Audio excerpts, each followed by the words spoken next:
Fiona from Animal Aid. I love Animal Aid, it's one of my favourite charities. They do some amazing campaigning. So Fiona, tell me more about this amazing thing you did in Trafalgar Square. It's fantastic. Well, every year we have our Horse Racing Awareness Week, and one of our supporters decided that a really good way to dramatise what happens to race horses up and down the country pretty much every day was to climb one of the statues in Trafalgar Square and hang this banner off it. It took a great deal of planning, I believe, and quite a lot of daring to get it done, but it was successful and it was brilliant. It was reported in loads of media, so it really helped to get the message out, especially during Grand National Week. The Grand National is especially treacherous for horses, so it was an amazing way to highlight and bring to the public's attention what happens to race horses. You guys were also up at Aintree. We were at Aintree, well, weren't you? That's right. We were. We had a really good demo up at Aintree, very loud, very vocal. And additionally, some London protesters went to Channel 4's headquarters in London. They broadcast the race, so there was a good loud demo outside there as well, again to try and highlight what happens to race horses and make the public aware that when they go to the races or when they have a bet, they're actually supporting an industry that's incredibly cruel and exploitative of their prized commodity, the racehorse. And of course the Grand National, out of all of them, is the worst because of the jumps. And it never gets any better every year. There's always something that happens. Can you tell us more about some of the casualties that we had at this year's Grand National? Yeah. Well, there were casualties in the other races of the Grand National. So what the organisers often try to do is, if there's no casualties in the actual big race itself, they often try and say, well, you know, that nothing happened this year. But what people don't realise is that during the 3-day meeting, other horses may well die on the Grand National course or on the other course at Aintree. The Grand National itself is around 5 times more lethal to race horses than the averagely lethal jump race itself.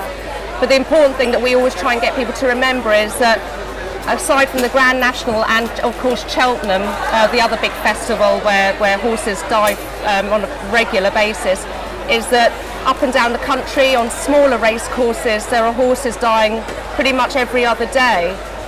People can look at our deathwatch.com website and they can see for themselves the full list of casualties that we're able to find out about. That information isn't published anywhere else in the public domain, so we make it our business to try and find out about each and every horse that we can discover who might have died on a race course and make that information public so that people can decide for themselves whether they want to support that industry or not. How close do you think we are to actually getting rid of jumps with horse racing? Because I think definitely the public know about it and the attention is on it.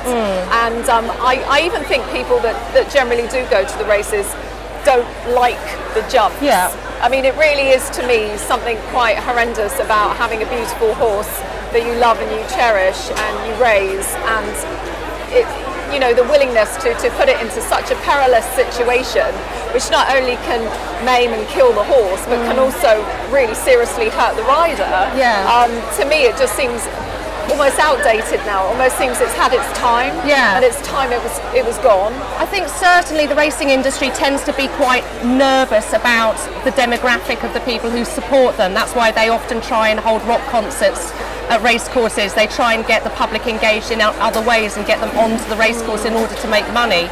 And they're worried that it's becoming sort of, it's not, like you said, it's not really a kind of trendy way for people to go and enjoy themselves. And that's why they try and get people engaged in big events like the Grand National.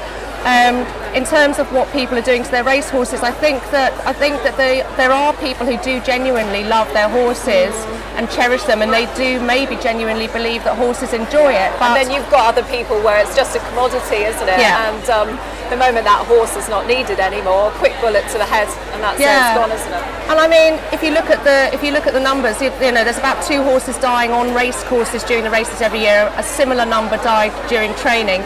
And then on top of that, you've got around 1,000 horses who are sent to the abattoir every year. The horse racing industry has got a problem, and their problem is they produce speculatively too many horses in order to find the one, the horse that's going to be the winner. and for those other horses that don't make the grade, there's an uncertain future for them. And certainly the racing industry does very little in order to provide a future for those horses who aren't going to make it in racing. And of course, it's not just the jumps, is it? It's the whipping, it's the beating of the horse. And, and you know, this is something that bothered me very much as I was growing up, because of course I went horse riding, like as did many young children would naturally go horse riding. And I remember being given this crop and being told, oh, give the horse a little tap. And I'd be like, well, why?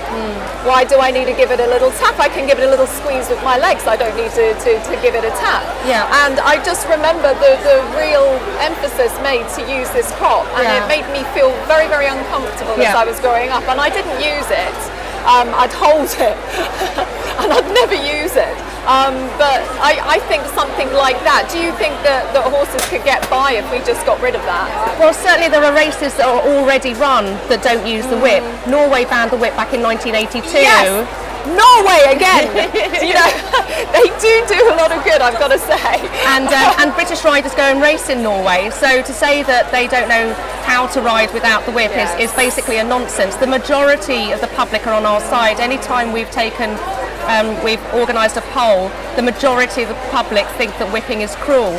There's very exciting research that's come out of Australia via the RSPCA, which shows that a large percentage of the time the hard part of the whip is coming into contact with the horse's flesh. Yes, and not the little bit that they say tickles the horse. I love that expression, don't you? It tickles the horse. Well, certainly if it really didn't tickle it, yeah. does it? Well, certainly if it didn't have an impact, then they wouldn't be using it. No, exactly. And also the other thing to remember is that regardless of whether the whip makes contact or not, the whip is used as a visual threat. Yes. So if you think about it in the same way as when people raise their hand to a dog and the dog will shy away, the horse will sometimes shy away from the whip, and that causes in itself, that's a dangerous thing. Very dangerous. I mean, riders come off all the time. I think it's pretty perilous.